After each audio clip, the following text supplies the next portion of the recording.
Today,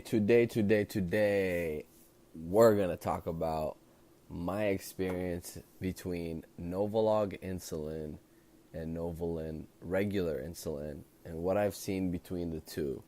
Now, before I start on that, I want to give a disclaimer. You know the usual, I have to. I'm not a doctor. I'm not a healthcare provider. I'm not a healthcare professional. I do not have a degree. Please do not take my advice. I'm just sharing my experience. That being said, let's get into today's segment. I want to talk about Novolog and Novolin. So let's set a foundation first. Novolin R is human insulin diluted 20-fold. I don't know what that means exactly, but I learned that from Bernstein. And that's a kind of insulin that's technically a rapid-acting insulin. That's not one of the most. Its action time is 45 minutes. That means when you inject it, it starts doing its job in 45 minutes, and it's less potent. That means it's less stronger than Novolog and the Humalogs and the Pretas and the Fiasp. So Novolin has a very small peak in terms of how it works. Now, we'll get into peaks between blood sugars and how they change our blood sugars with different insulins, but this is the stuff I've been learning in my experience for the past 9-10 months. And Novolog starts its action time in 15 minutes, 10 to 15 or 15 to 20 versus 45. That's a big difference. And it has a sharp peak in 1 hour. That means it does most of its job that we injected for in 1 hour.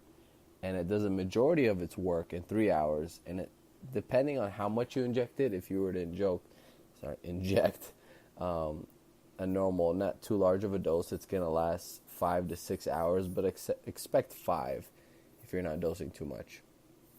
Novolin, same thing. Does a majority of its work 3 hours, does not have a crazy peak, but in those 3 hours, it's doing a majority of its job for what you intended it to be for.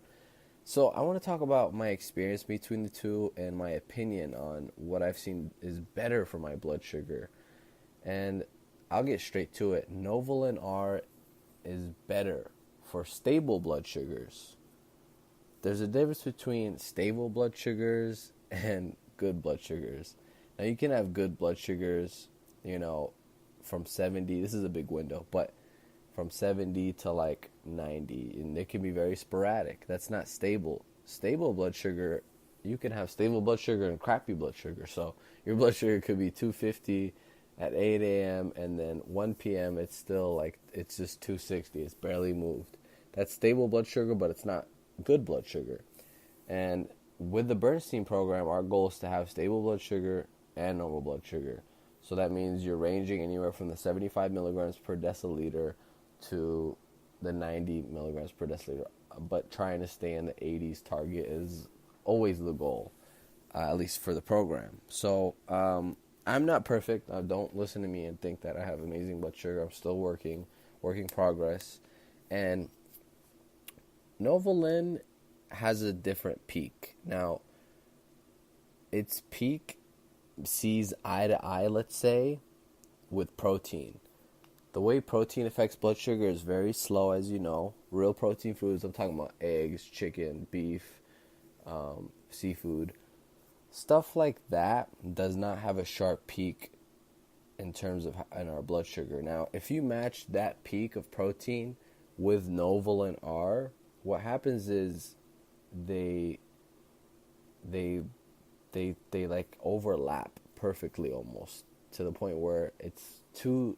What Bernstein says, I'm quoting him, you're matching two shallow peaks, okay? Two shallow peaks, you're matching them with Novolin R and protein foods. And obviously, if you're a normal human, you're not just going to eat protein. You're going to have foods that include carbs, But when you follow the Bernstein program, you're not eating high carbohydrate foods. You're eating fibrous vegetables like, dark leafy greens, celery, broccoli, cucumbers, my go-tos, and carbs also from avocados and nuts. Those are very, very low glycemic, very low carb, high fiber foods. Those are the foods that match really well with Novolin, from my experience. Okay, I'm going to say that 1 trillion times. I'm not a freaking doctor, but I'm going to get into what Novolog did for my blood sugar. Now, for a low-carb, high-protein diet, Novolin, if you get your pre-bolus right and you obviously dose the appropriate amount for your food and your blood sugar, it's relatively stable. Like, you will not have a sporadic result when you use Novolin R, which is great. I love it. If I'm 90 and I inject my normal 6 units for dinner, which I just did, if I see my blood sugar and an hour or two go to 170, then I know something was wrong and I can correct. Being that I still have insulin working from the R, but I know that it shouldn't jump that high. Something went wrong. Maybe an ingredient slipped in there, or something went wrong, obviously. There's a lot of different factors that can go wrong. So what I'm seeing with Novolin is just a good level of expectation for my blood sugars. They're going to be predictable. They're not going to be, oh my God, 1 minute I'm 80, now I'm 80, and 1 hour or 2 hours I might drop to 60 because I still have, an hour of Novolog really kicking in. Now, obviously, if you dose too much, you're going to drop. That's apparent. But what I'm saying is, even if you don't dose too much, what I've seen with me and Novolog is I get spikes with my blood sugar, and I'm not necessarily saying they're bad or good. I might be in range, but they change so much, is what I'm trying to say. So let's say I have my usual lunch. My lunch looks like avocado, about 3 carbs, cucumbers, about 6 carbs there, some type of nuts, maybe almonds and peanuts, or almonds and walnuts. Those are my carbs. Okay, that's about 10, 12 carbs right there. I'll dose for that. That's probably 1 unit, okay? And then maybe 2, it depends. 1.5. So every 8 carbs, I take 1 unit of R. And then I'll dose for the protein as well. So let's say we just have a normal eggs and chicken, whatever. I take 6 units of R for that. My pre-blood sugar was 85. If I pre-bolus and eat that, my blood sugar is most likely going to sit very nice, anywhere from 70s, depending on how accurate my dose was. But let's just say for the sake of today, I went from 90, 95, my pre-blood sugar at lunch, and then 2 hours later at 6 p.m. was 120, and then another 3 hours later, I didn't get a chance to check as much, but I know that it didn't have a big change. I was 90 again. So it's just that steady level peak. It's not a crazy sharp peak. It's a shallow hill is what I'm trying to get at. Novolog was really different when I first started this low carb program.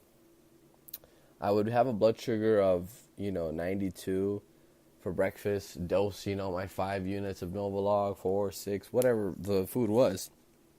An hour I would be 120. I'm like, oh, that's not bad, that's pretty good.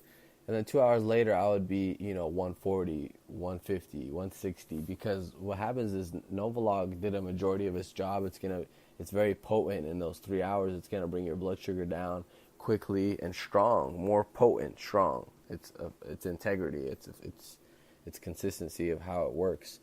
Not consistency, sorry. But you can have good blood sugars even if you pre-bolus, but don't account for how much you actually ate for, because it's so potent. And then the next couple hours, you're spiking back up because the Novolog is like, okay, I'm leaving your system. And then the protein starts kicking in. Protein takes a long time for our blood sugar to spike and essentially, like, I don't want to say leave our body, but kind of completely digest. So with Novolin, it kind of like, it shadows right over it. It looks eye to eye at it, and it's those 2 shallow hills just meeting, and they just peak right together. So when you get something like Novolog, the faster one, the more potent one, you got a sharp peak, and then you got foods that are very low glycemic, shallow. So you kind of have to think about that. Now, I'm not saying you cannot achieve good blood sugars with Novolog, but what I've seen in my experience for the 100th time is I see sporadic numbers, and I'm much more comfortable using Novolin R. And a good indicator that my blood sugar is good, if you were to ask me, is when I use less fast-acting insulin, because I use them to correct my blood sugars when they're high, or if it's stuff from breakfast sometimes, because I have so much hormones from the morning that I need to use a stronger insulin to do that. So that's going to conclude today's episode. Thank you so much for listening. And like I said, guys, I'm not an expert. I'm 21 years old. I've been living with type 1 diabetes for 3 years now. And I'm just documenting my journey, just learning along the way, and appreciate you guys. Thanks so much.